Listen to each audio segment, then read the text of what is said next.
Can you hear me? Yeah. Great. How are you today?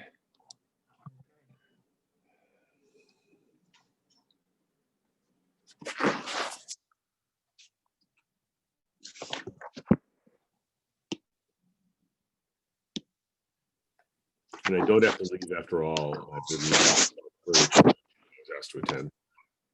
I'm sorry, say again? Thought I would have to leave for a chairs meeting, but Daniela changed her schedule, so we're good. All right, great. Oh yeah, somehow have to share my screen here. Share screen, all right.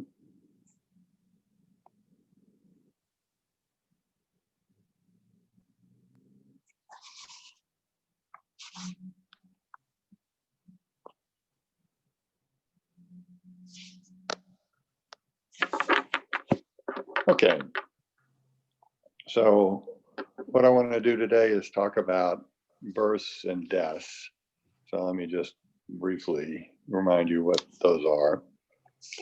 So inside the space of C infinity functions on V cross I, which we're calling f of V, we have the codimension 0 stratum, which are the so-called excellent Morse functions. These are Morse functions on V cross I, no critical points on the boundary. Every critical point is Morse, and distinct critical points have distinct critical values. Those are the excellent Morse functions. Then we have the codimension 1 strata, V1, which has two types of codimension 1 phenomena. They're disjoint. The beta is where two critical values agree. So these are Morse functions. So this codimension 1 stratum consists of Morse functions, but they're not excellent because there's one critical level with two critical points. The F, that's F beta. The F alpha is the death singularities.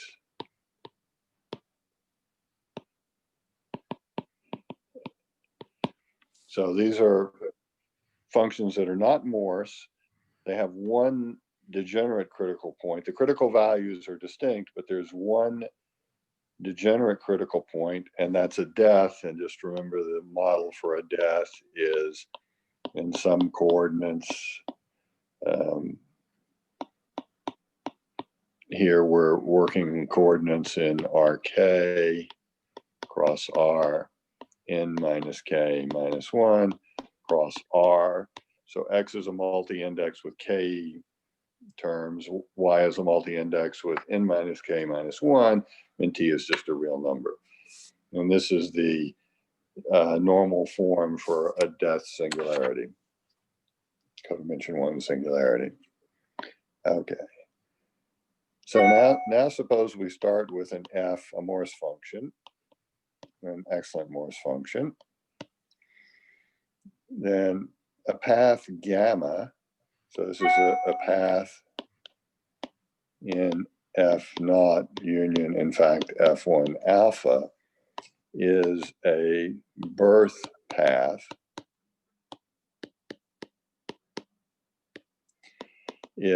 starting at F.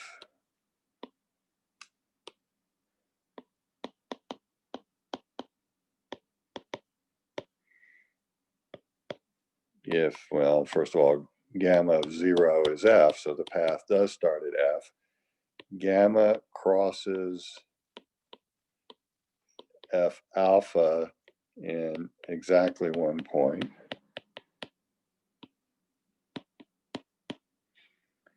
And it goes from fewer critical points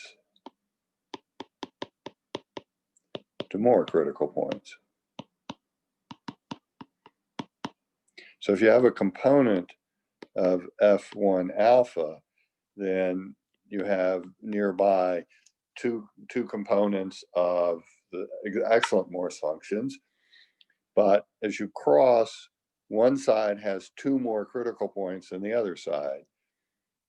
And so you have a birth if you're going from fewer to more, and a death path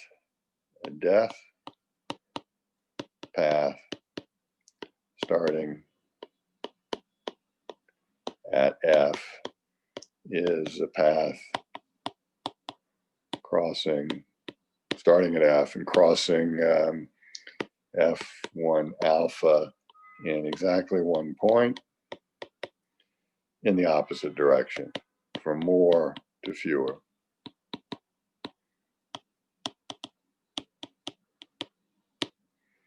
And just to give you a standard model, which we'll talk about more in just a minute, well, what's the standard model for a burst singularity in Euclidean space? You take, well, you do something like this. You take minus norm x squared plus norm y squared plus t cubed plus a parameter lambda times t. So this would be h lambda. And as lambda goes from, but lambda equals 0, you have the singularity. When lambda is positive, there are no critical points. And when lambda is negative, they're a pair of critical points and they're separated. So you get, the way I've done it, you get a singularity like that. So this would be when lambda is 0, lambda is positive, no critical points. Lambda negative, you get two more singularities. So that going in this direction would be a death. Going in this direction, it would be a birth. Okay. So the theorem I want to prove today is that, I'll state it vaguely first, under mild hypotheses, births and deaths between two given critical levels form a connected space. So there is a unique up to deformation. So births and deaths starting at a given function f, where you specify, so f is a Morse function, it has these various critical levels. We're going to specify in which level we're going to do the birth or death. So the birth or death is to occur, let's say this is alpha r and alpha r plus 1, counting up from the bottom. So there are critical points for f below the level at which we're doing the birth or death. And we specify how many, then under mild hypotheses, the births are almost always connected. And the deaths, if there is one that's possible, is also a connected family. Okay. And I'll state explicitly in a few minutes what the mild hypotheses are. Certain level sets are connected or maybe simply connected. And in the death case, there's a slight restriction on the indices involved, but we'll come to all of that. All right. And of course, the way I'm going to prove this is I'm going to introduce elementary births and deaths, and I'm going to prove by the same sort of arguments we've done before that an arbitrary birth or death can be deformed relative to its initial point to an elementary one, and then I'll study the elementary ones in terms of, well, in one case, in terms of vanishing disks. Okay. All right, so let's begin with the model for model birth that we're going to use. So we'll start with a one parameter family of functions, L lambda, which depends on X, Y, and T. So we've had to pick an R, and the indices of the critical points that are created or annihilated will be R and R plus 1. So we fix R. And we're going to be talking about bursts where you create an R and an R plus 1 index critical point, or a death where R and R plus 1 critical points of indices R and R plus 1 meet each other and cancel. So X has R components, Y has N minus R minus 1, and T has 1. And this family is the death singularity acted on this way, where you add a linear term. Epsilon is some fixed positive constant, which, as we'll see in just a minute, needs to be made sufficiently small. But other than that, doesn't really matter. Lambda is the parameter in the path. It goes from 0 to 1. As I say, this has R components. This has N minus R minus 1 components. And this is just a real number. Okay. So we see that lambda. So what are possible critical points here? Well, in the X and Y coordinates, you need the X and Y to be 0 to get a critical point. And you would need the derivative of this polynomial in T, 3t squared minus 2 lambda minus 1 epsilon equals 0. So you would need T to be plus or minus the square root of 2 lambda minus 1 over 3 epsilon. So you need lambda to be greater than or equal to a half. So L lambda has no critical points for lambda less than a half. It has a birth singularity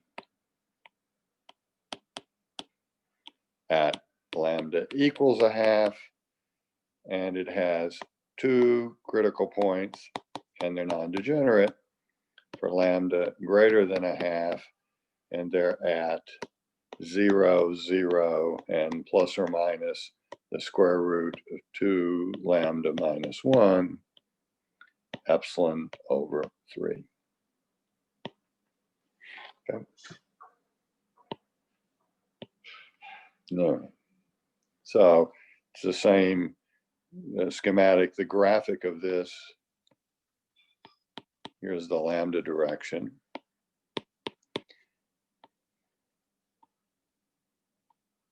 And we get this cuspidal graphic given by this equation. This is well, I won't write down the value of the critical point. All right. So we need to damp this thing out so that it's, well, I need to find a one parameter family that out near the boundary agrees with the standard coordinate. So what I'm going to do is take a damping function. So let's choose some damping function omega from R to 0, 1. Looks something like this.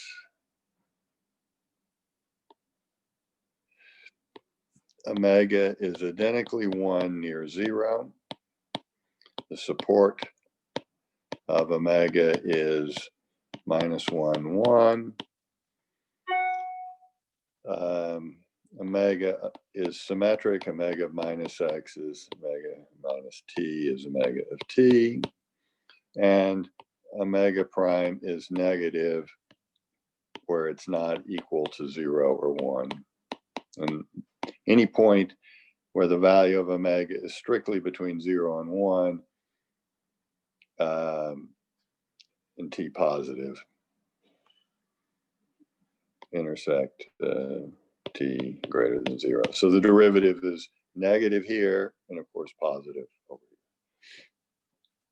And then we take our model, we modify our sort of standard one parameter family. We'll call it L of omega and lambda. So omega is going to be fixed, but the formula will depend on omega. So I'll write it as an index of x, y, and t is simply minus norm x squared plus norm y squared.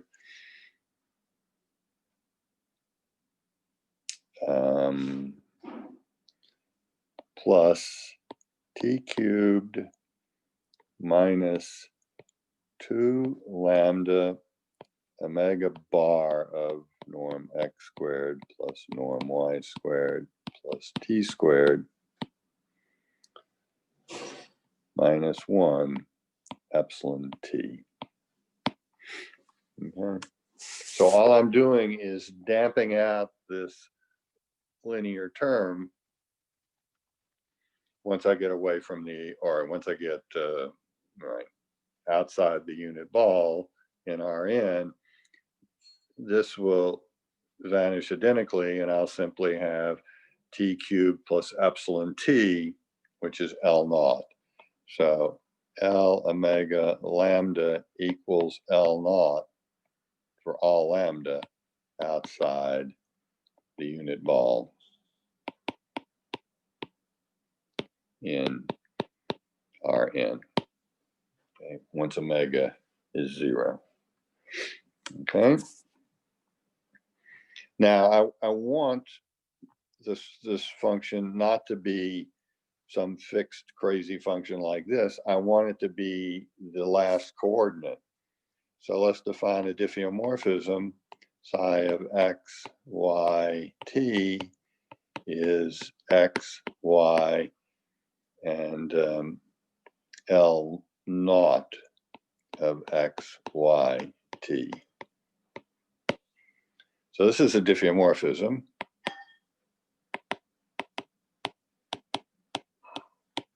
The point being that if you fix x and y, and you look at L naught of t, fix it for the fixed x and y, this is a cubic polynomial with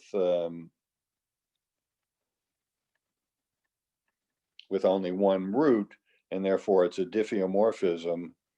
I'm sorry, it's a cubic polynomial, whose derivative is always positive, so it's a diffeomorphism of the line onto itself. The x and y come along for the ride. So you get a diffeomorphism of Euclidean space to itself. And now I define a new family of functions, which is simply psi inverse composed with this family that we've been talking about. Okay, so this is a family of functions depending on lambda.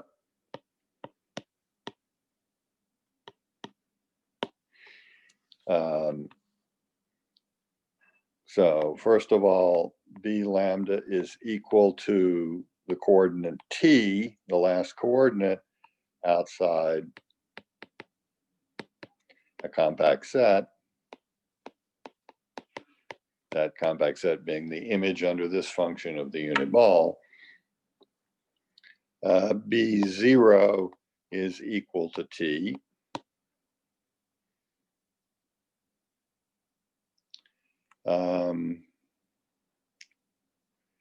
B lambda has no critical points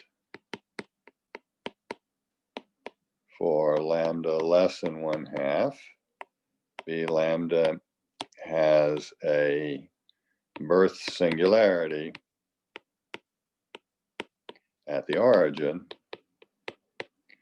for lambda equals 1/2, and B lambda has 2 Morse singularities for lambda greater than a half, less than 1. Okay, so that's our family. It has some compact support, so it has support in some ball around the origin. I'm now going to take a cylinder. So this is going to be B cross J, where B is a ball in the XY space, and J is an interval in the R1 space.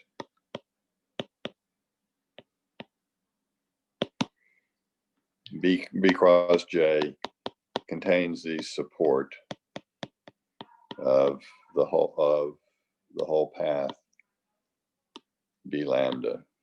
In other words, contains all the points where for some lambda, B lambda is not equal to L naught. So it's really the support of the functions union of the support over all lambda of the support of B lambda minus L naught. Anyway, so this is our model birth. And it has the same graphic we were talking about before. Its graphic looks like this as lambda goes from 0, 1/2 to 1. And now I define an elementary birth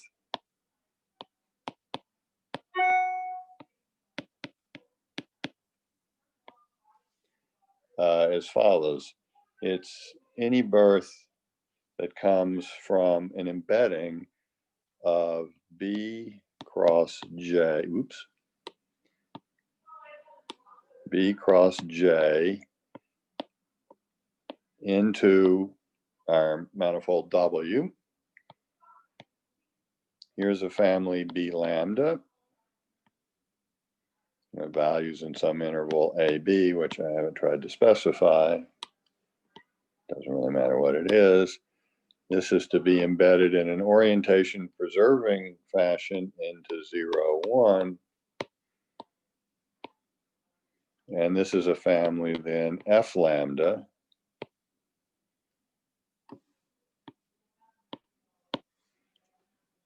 So this diagram is required to commute for all lambda between 0 and 1, and F lambda is equal to F outside phi of B cross J. Okay, so we've an elementary birth starting at F. F is some Morse function, excellent Morse function, let's say. We need to embed B cross J into W in such a way that B naught, which remember out near the boundary is just the X coordinate, is just the last coordinate, commutes with, is sent to F. And then we vary this family by this path, which is constant near the boundary of B cross J, introducing one parameter family whose support is in the interior. We use that to change F in the interior of the image, and we leave it the same outside, and that's called an elementary birth. Okay. To specify the embedding,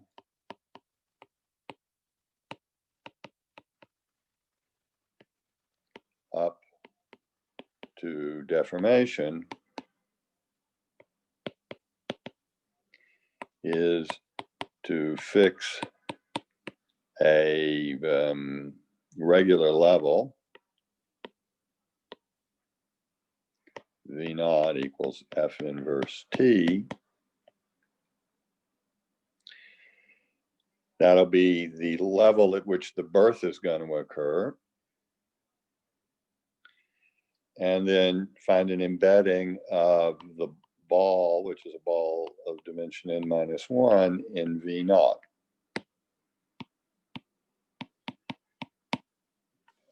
Because if you have that, then fix a gradient like vector field for F.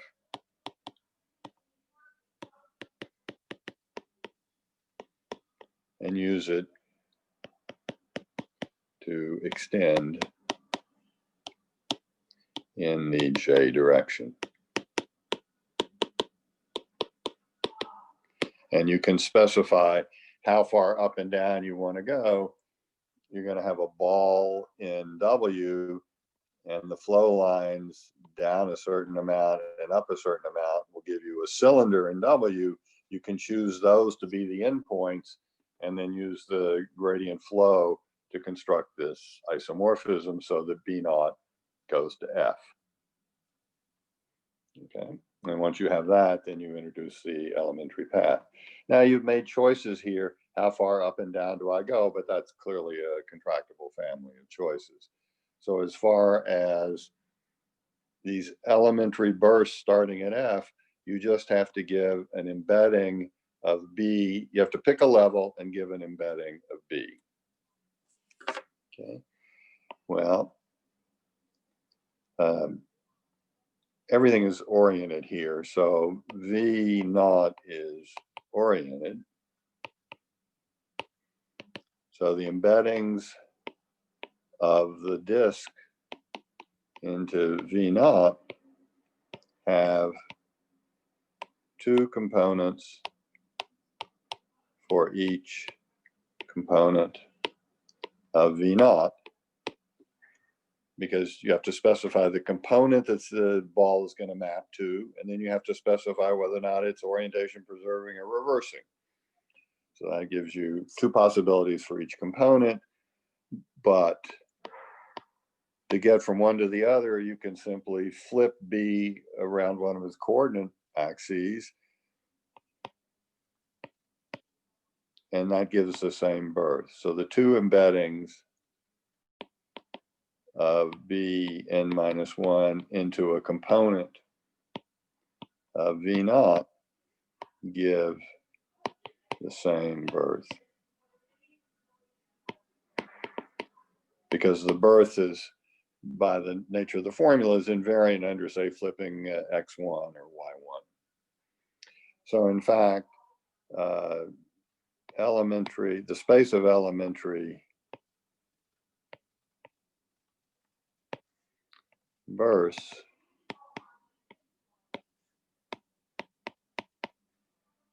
is simply the components of V naught. So if V naught is connected, there exists a unique up to deformation elementary birth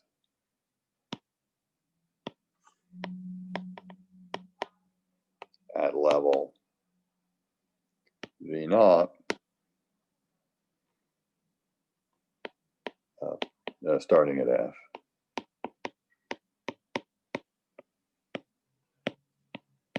Okay.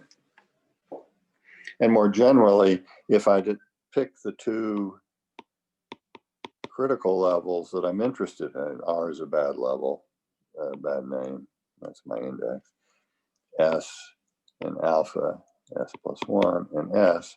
So if I decide I want to work in this W S plus 1 between the S critical level and the S plus critical level and the S plus first critical level, well, the space of V naught in there is connected. So the provided, I'll state this as a proposition, if the regular levels between critical levels alpha S and alpha S plus 1 are connected, well, if one of them is connected, they're all connected, then the space of elementary bursts between these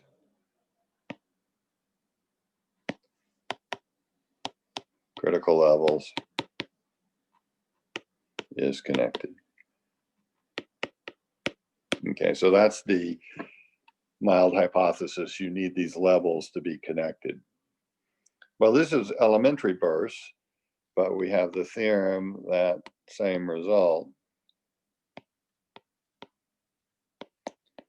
for all the space of all bursts.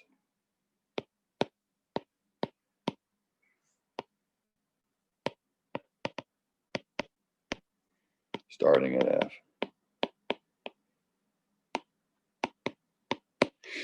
And that goes by the same sort of argument that we've talked about before, the action of the diffeomorphism group or the component of the identity of the diffeomorphism to W cross the diffeomorphisms of I, and they act with local sections on each stratum. So the new thing I need is that the diffeomorphism group, of course, as before, its action on F preserves the burst singularities, F1 alpha, and has local sections along F1 alpha. So this is a generalization of the argument that for excellent Morse functions, or for Morse functions, if you specify the number of critical points in each critical level, that this group acts with local sections. That's from the existence of the canonical local models around the singularities. But the same is true here. There exists a unique canonical model for the burst singularity. So if you have two burst singularities, there's a diffeomorphism that carries a neighborhood of one to a neighborhood of the other, and then you argue just as in the Morse case once you have that lemma. Once you know neighborhoods of the singularities differ by a diffeomorphism, then outside you just use the flows to match things up. So we have the same sort of argument now. The relative, let me give names to these spaces. So let's let bursts, so this is a space of bursts starting at birth paths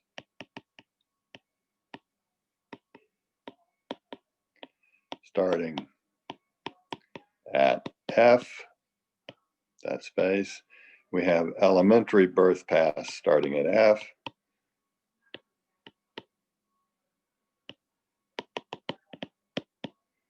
Then we have all birth paths, space of birth paths.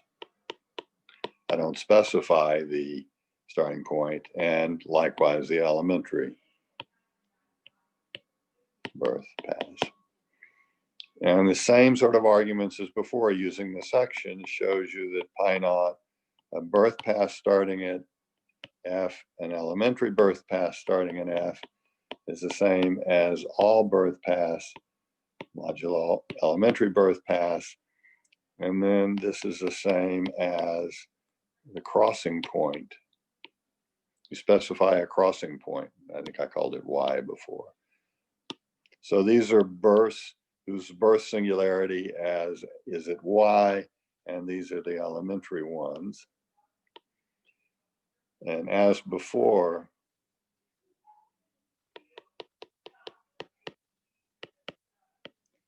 so you get from the relative pi naught when you fix the crossing point to the relative pi naught for the whole space, and from the relative pi naught of the whole space to the relative pi naught where you fix the beginning point, because you have locally trivial fibrations both here and here. But as before, By is contractible. You're talking about paths that cross at a given point, and you can just shrink the path down into a small neighborhood where you see you've got a contractible family, and the elementary birth paths are non-empty. You can always construct an elementary birth path around any birth singularity. And that implies that the crossing point relative homotopy is trivial. And then you work back and you see that every birth path is homotopic to an elementary birth path, and that implies all birth paths occurring starting at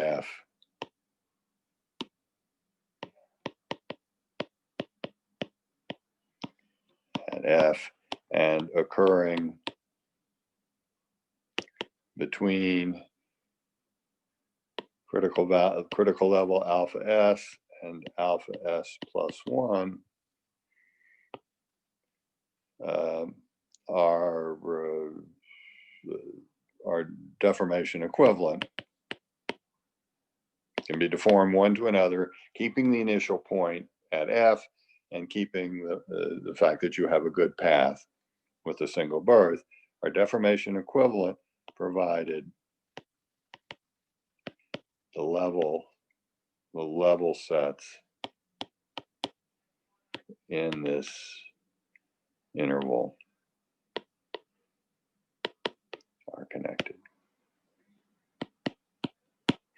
Okay, so that's the main uniqueness of bursts.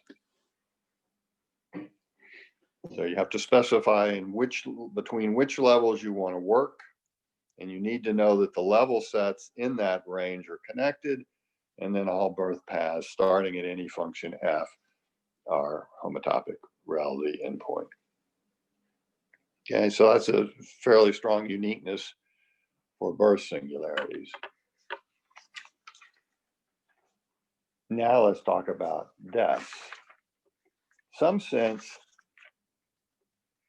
deaths are just the reverse of bursts, but there is a twist that we have to talk about toward the end in order to prove uniqueness of deaths. But let's just start with the basic definitions, the obvious ones. A death path is the opposite of a birth path. So if you have a path and you want to know whether or not it's a death path, you reverse the parameter, switching the ends 0 and 1. And if the new path with the opposite parameterization is a birth path, then what you started with is a death path. So it's just a birth path run backwards. And an elementary death path is the opposite of an elementary birth path, which I could formulate this way. You have an embedding into W. Here you take B of 1 minus lambda, that's reversing the index. And you have an orientation preserving embedding here, order preserving embedding, F lambda. And of course, the F lambda is constant outside.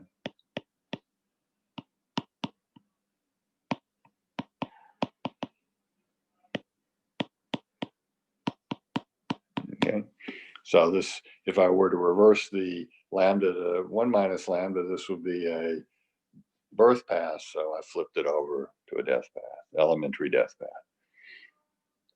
Okay, exact same argument. In fact, it follows immediately. Every death path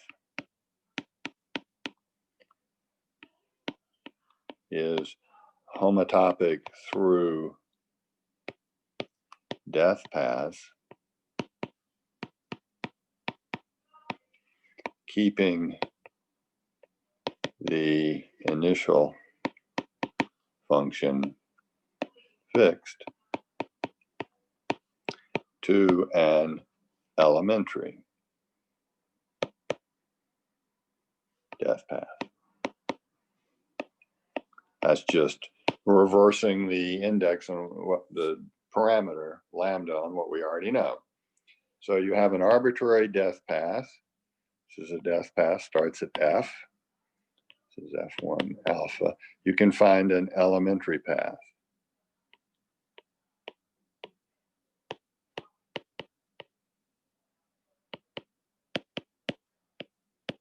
With the same starting point and a homotopy of good paths, depth paths, connecting the one you started with to the elementary one. So that's all completely straightforward. But the question now is, what do all depth paths beginning at F look like? And it's not, you can't just say, well, just reverse it, because now you're fixing the initial value with two critical points, which are going to cancel, whereas before you were starting with no critical points and creating a pair. And when you create the pair, who knows if you get back, you're not fixing both endpoints. So the argument is not symmetric, because the argument says you can fix one endpoint and be allowed to move the other. So it matters which endpoint you're fixing when these things are not symmetric. And deaths and births, while the crossing is symmetric, the initial value and the end value are distinguished, because one has critical points, the other doesn't have.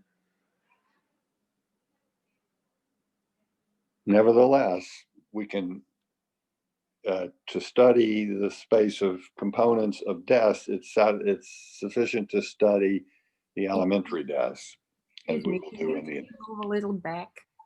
Yeah. Just What show would the you like? last slide. Just the last slide. Sure. Thank you.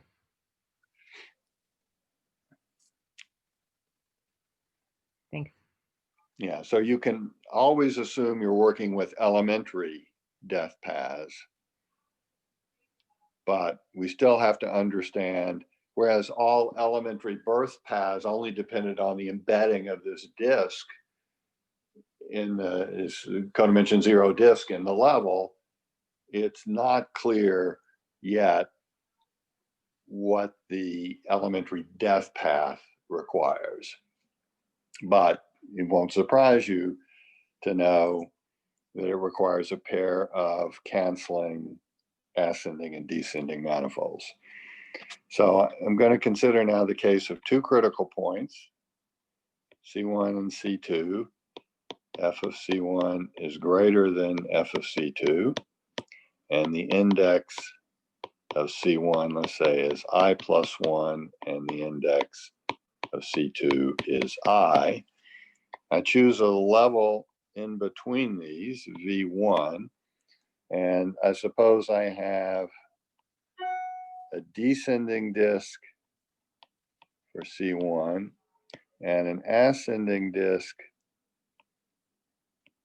for C2. So descending and ascending disk, the boundary of DC1 and boundary of AC2 are in this intermediate level V1, and they meet transversely in a single point. So they are in a position to cancel each other, according to, say, Smale's cancellation limit. Okay. Well, I want to create a neighborhood of this singularity and understand a little bit about what it looks like. So let's look at this intermediate level, V1. And I have these two spheres. I have an SI, which is the boundary of the descending disk from C1, which remember was of index I plus 1. So its boundary is an I sphere. And then I have this N minus I minus 1 sphere, which is the boundary of the ascending manifold from C2. And this level is a N minus 1 dimensional manifold. And I'm assuming that these cross transversely in a single point. So of course both these spheres have trivial normal bundle. So I choose a couple of tubes. Here, say T1 is a tube around the boundary of the descending manifold. So there's the boundary of the descending manifold. And it's this cross an n minus I minus 1 disk. And I choose a neighborhood for the other one. This is the boundary of the ascending manifold from C2 cross DI. Okay, so I have this region, manifold with corners inside V1. Okay, the neighborhood of the boundary of the descending manifold union a neighborhood of the boundary of the ascending manifold. Now let's consider, look at, and I have a gradient-like flow. Gradient-like vector field that I'm going to use. Or actually, no, let me do it this way, even better. Let's fix a Riemannian metric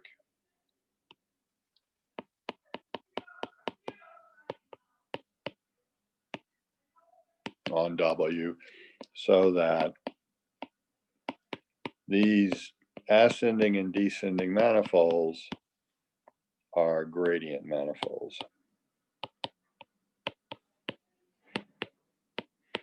So the descending manifold would be the points in the appropriate region that flow up under the gradient flow to limit to C1 as time goes to infinity. These are the points that limit backwards to C2, okay, under the gradient flow. No, you can always do that, no problem. And now let's consider all flow lines in, now I need to pick, so I have my critical point C1 here, I have my intermediate level V1 here, I have second critical point C2 there. Let's pick a V0 slightly above F of C1 and V2 slightly below F of C2, so close that no other critical points, there's no other critical point structure in this region.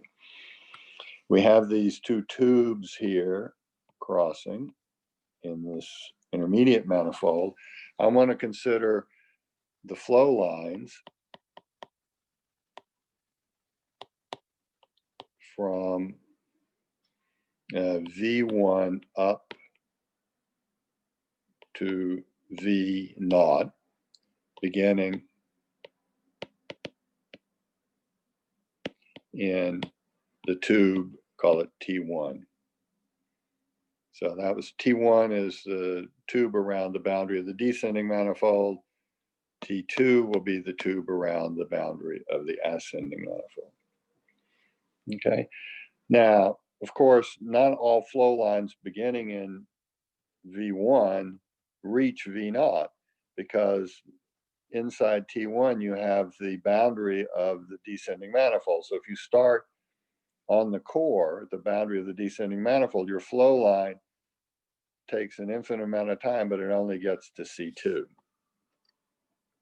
But any flow line that's starting off of the core goes up to C2. But I'm going to take all these flow lines and consider their saturation, their closure, the closure of their union. Okay. Well, it's easy to see what this is. This is a Morse model, a Morse standard neighborhood for C1, because the closure of these flow lines includes both the ascending and the descending manifold from C1 up to V naught and down to V1. Because you have flow lines that come arbitrarily close here. And so when you take the closure, you add in the ascending and descending manifold. So in fact, what you produced is a Morse neighborhood of the singularity. Call that M1. Morse neighborhood for C1 called M1. And similarly, we flow down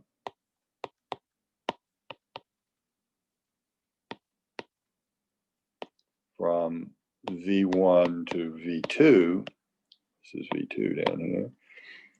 And take closure to get a Morse neighborhood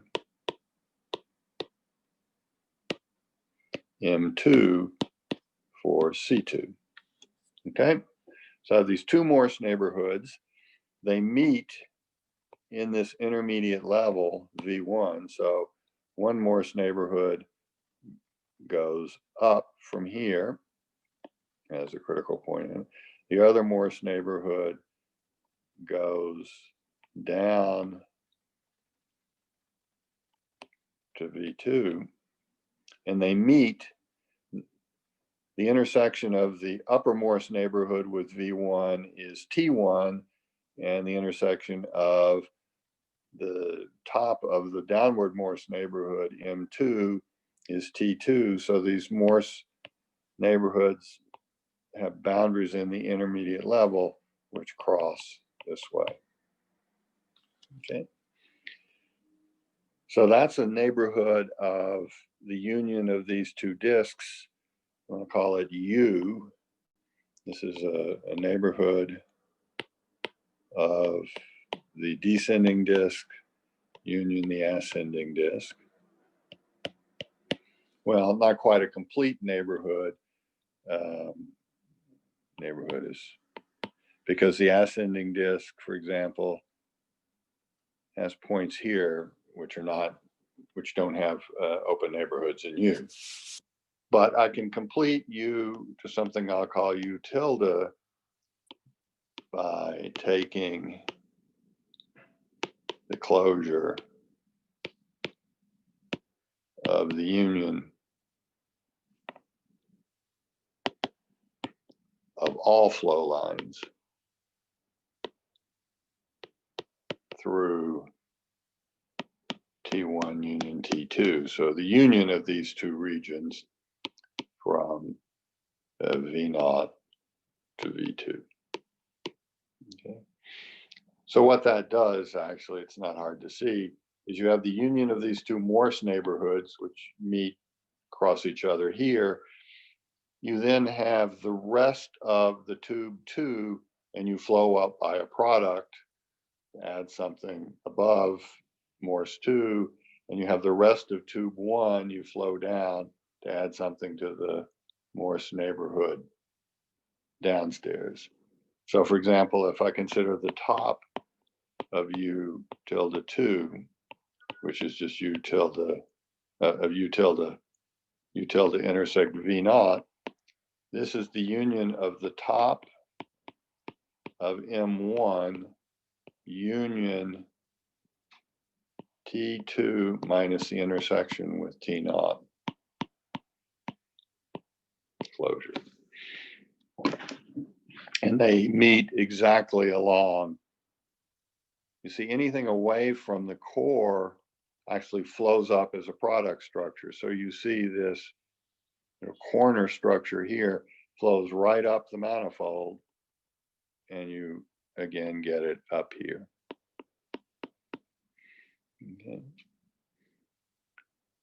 So the top of the Morse neighborhood, well, I can just say what it is for you.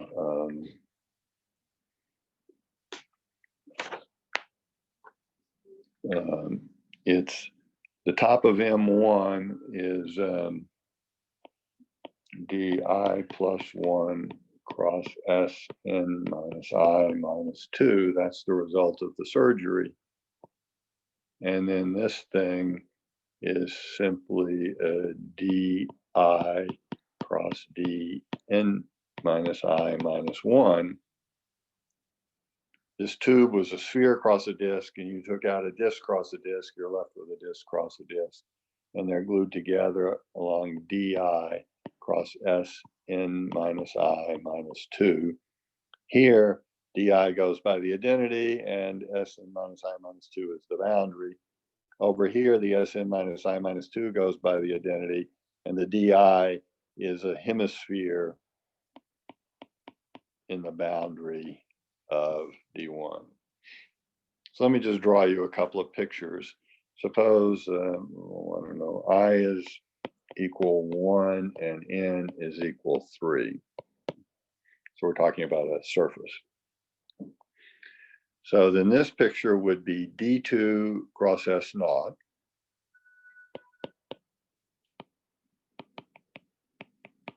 So that's that. This would be D1 cross D1.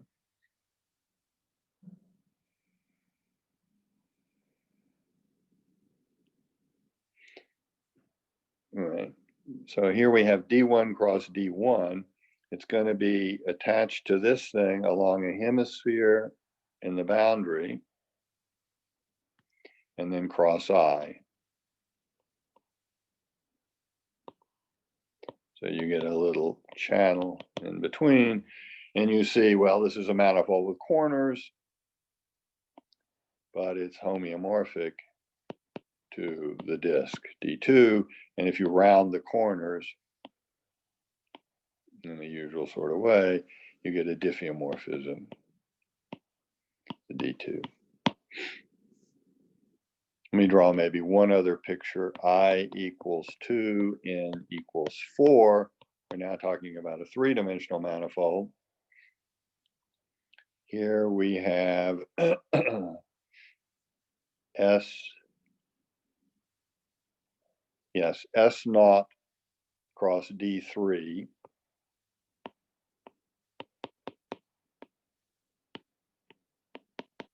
That's what this one is.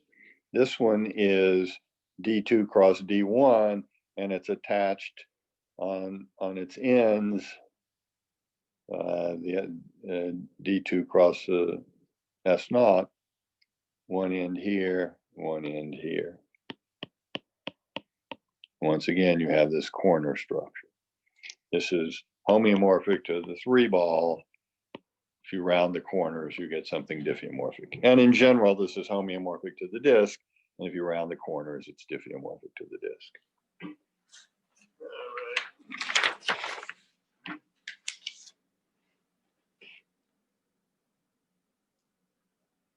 Okay, now there's a uniqueness of these neighborhoods. Suppose I'm given two situations. So I have F on W with critical points C1 and C2 with disks, descending disk and ascending disk in good position. So with all the hypotheses that I've just been talking about.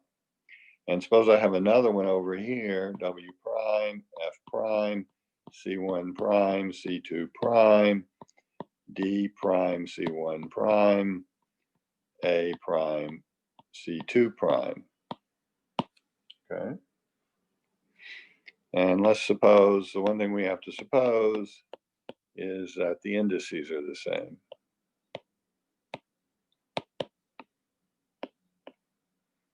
So these are critical points of index I plus 1 and I. These are critical points of index I plus 1 and I, the same pair of integers.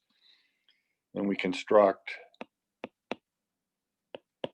U tilde in W, as we just did, a neighborhood of DC1 union AC2. Then there exists an embedding U tilde phi into W prime F AB 0, 1 F prime, that makes the diagram commute. Okay. So this neighborhood is basically unique once you specify the disks that meet transversely at the intermediate level. Okay.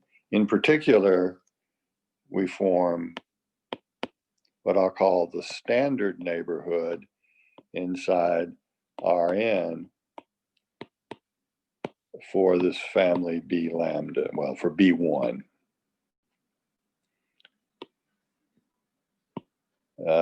Where the ascending and descending manifolds are just coordinate manifolds in Euclidean space. And then we extend that. We choose it large enough so that it contains this B cross J, which is used to form the birth and death, elementary births and deaths. And now, given any W, F, critical points C1 and C2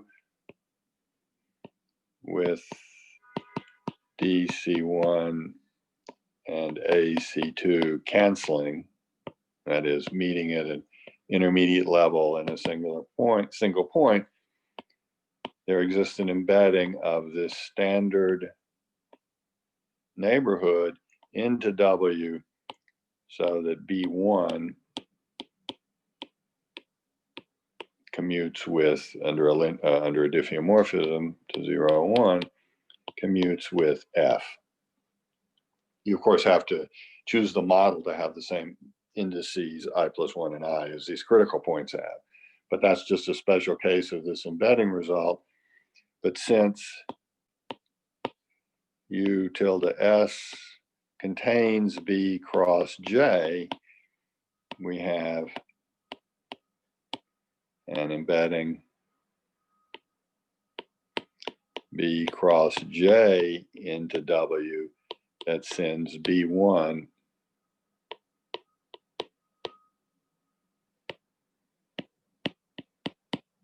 to F.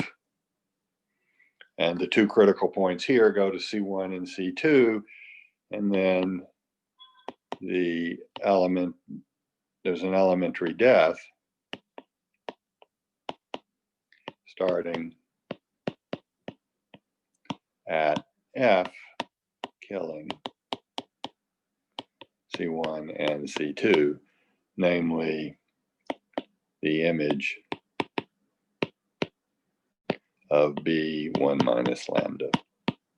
Okay. So to construct an elementary death, so the upshot of all of this is that to construct an elementary death, I need D, C, and A, involving the critical points C1 and C2 for F. I need a descending and ascending manifold that meet transversely at an intermediate level.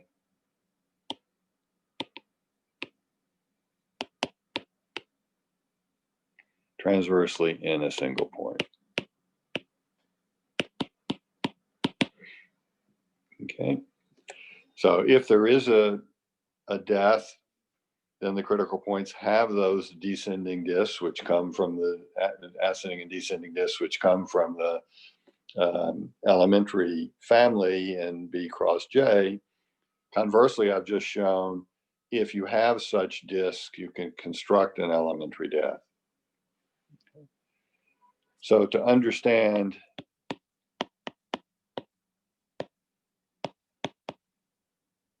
all deaths and therefore elementary deaths, all deaths or elementary deaths, we need to understand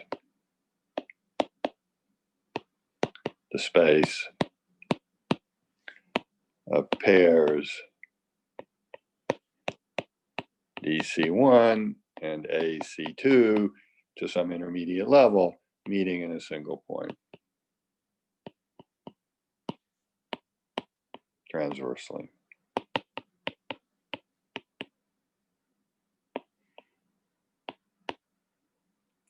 Well, because I only have 10 minutes left, let me just say what this is equivalent to This is equivalent to the following. In this intermediate level, V1, you have the sphere SI and the sphere Sn minus I minus 1, and this is in V n minus I. And I'm interested in the space of embeddings of Si in Vn minus 1, and the space of embeddings of Si in Vn minus 1, meeting the fixed Sn minus I minus 1 transversely in a single point. Okay. So the point really is that the space of descending disk is really homotopy equivalent to the space of its boundary spheres. Space of ascending disks is contractible, so I can fix the ascending sphere, call it Y. And then I'm interested in now the space of embeddings of this Si in the bottom level, the ones that will give me an elementary depth are those that cross transversally versus the space of all possibilities. So the space of these descending disks is a space of all embeddings. The ones I'm interested in are the ones that cross transversely in a single point. And what I want to know is that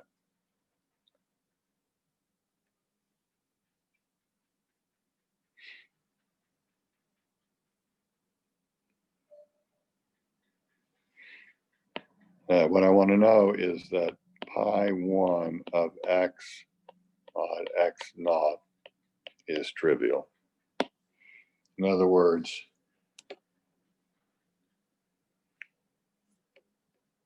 any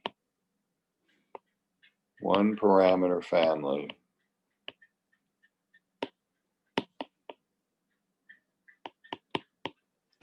of embeddings of Si into Vn minus 1, whose ends meet Y, which is this other sphere, transversely in a single point,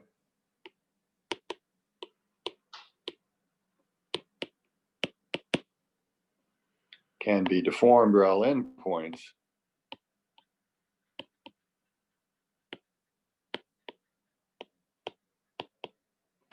to a family of such.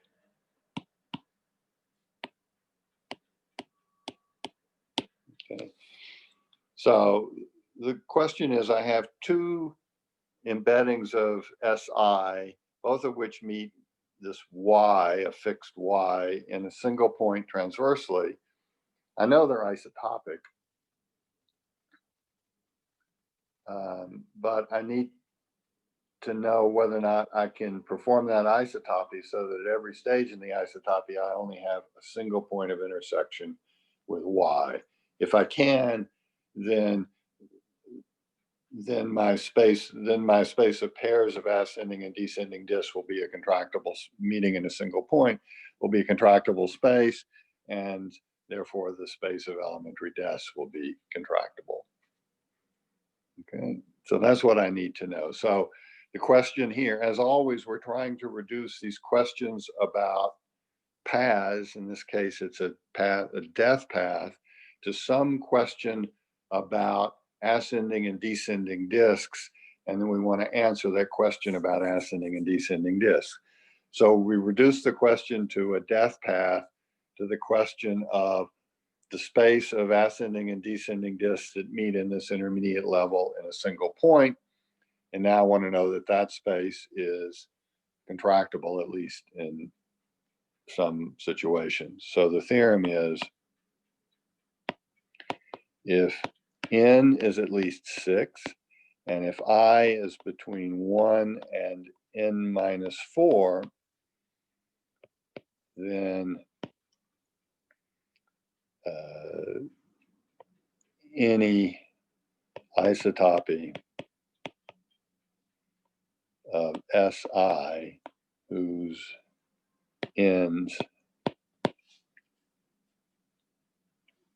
meets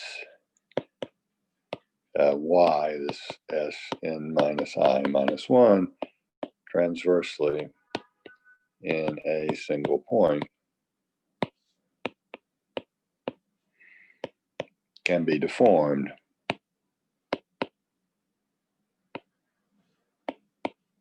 rail endpoints to an isotopy, each of whose members, so at each time in the isotopy, meets Y in a single point. Okay. And let me just tell you the basic idea. Turns out you can make the embedding under these hypotheses. You can actually make the isotopy an embedding into Vn minus 1. And then we have this fixed In minus I minus 1 in here. So that's the isotopy. Its track is actually an embedding. If I look at phi inverse of Y, I get inside Si cross I get a 1 manifold. And I know that there's only 1 point at the top and 1 point at the bottom, but I could have extra components inside the cylinder. And what I need to do is do surgery so as to get rid of all those extra components and be just left with just one component, which I can then straighten out. So what you want to do, so let's call this 1 manifold phi inverse of Y, call it F. I can orient F by choosing orientations of everything in sight. And it comes down to, I want to do a surgery inside this cylinder. So suppose I have some level in the cylinder and I have 2 bands of F that cut through this level, and I connect them by an arc, which I can always do, and fill it into a little bigger disc. Given a picture like that, you could do a surgery abstractly on the components inside the cylinder and produce something that looks like this. If these are in different components, you would reduce the number of components by 1. Trouble is, I need to do this by intersection with Y. So here's this curve alpha, here's Y. I need an embedded disk, a Whitney disk, that connects alpha to Y, and then I can push alpha across by usual Whitney type argument and actually do this surgery, which over here I was talking about in an abstract sense, by deforming the way this isotopy cross, well, at this one level meets Y. Well, under these hypotheses, there's always a Whitney disk, so you can always do this surgery. So we can surgery away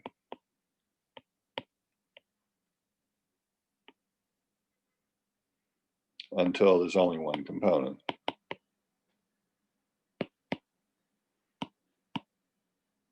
In which case we have our cylinder and we have a single arc. And I'm free to deform things by isotopy now. So if I is not equal to 2, this arc deforms to a product, just a straight line. In which case I've done what I want. At each level, we have a single point of intersection with Y, which is what I was hoping to achieve. If I equals 2, this arc can be knotted because now the ambient space is 3-dimensional. And of course, if it's knotted, it can't be straightened out in S2 cross I. Nonetheless, you know that every knot can be unknotted by changing crossings.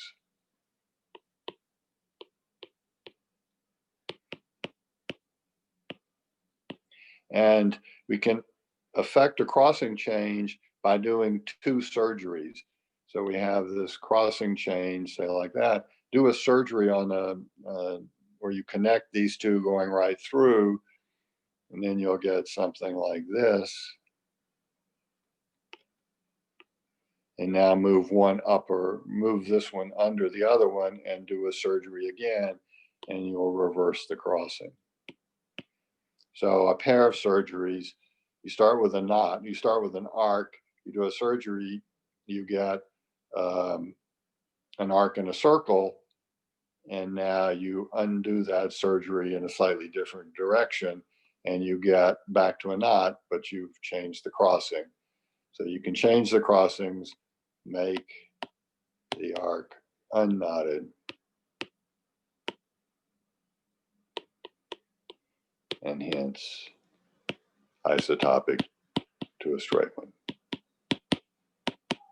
And once again, you've arrived at a situation where at every level you have a single point of intersection, transverse intersection with Y. That proves that the space of embeddings that meet Y in a single point under these hypotheses, the dimension hypotheses. Oh, and I forgot to say pi 1 of V naught equals 0. I'm doing Whitney disks here, so I need the fundamental group to be trivial. So under these fairly mild, well, this is the standard n greater than or equal to 6, very mild hypothesis on the critical index and simply connected level, you have a unique death. So I'll just state that corollary for n greater than or equal to 6, 1 less than or equal I less than or equal n minus 2, pi 1 of V naught 0, there exists a unique death path for F using C1 and C2 up to deformation, fixing F. Deformation of death starting at F. This is assuming C1 and C2 are do cancel. Okay. Now, you might have noticed, if you're paying attention, that I switched from I less than or equal to n minus 4 to I less than or equal to n minus 2. The way you get these extra 2 is to flip the whole problem over. When I is equal n minus 4, then I plus 1 is equal, sorry, is n minus 3, I plus 1 is equal to n minus 2. You flip it, and you're talking about the new I prime is equal to I prime plus 1 is equal 3. So that one works. And when I is equal to n minus 2, I plus 1 is n minus 1. You flip, replace F by minus F, and you get 1 and 2 back in the range. Since n is at least 6, you're in the range that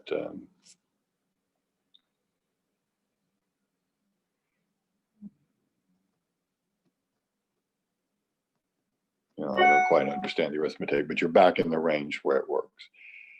So that's the result. N greater than or equal to 6, our running hypothesis.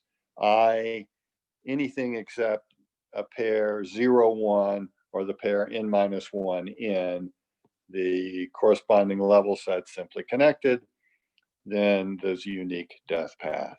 So that's the uniqueness of births, uniqueness of deaths under a slight mild hypothesis.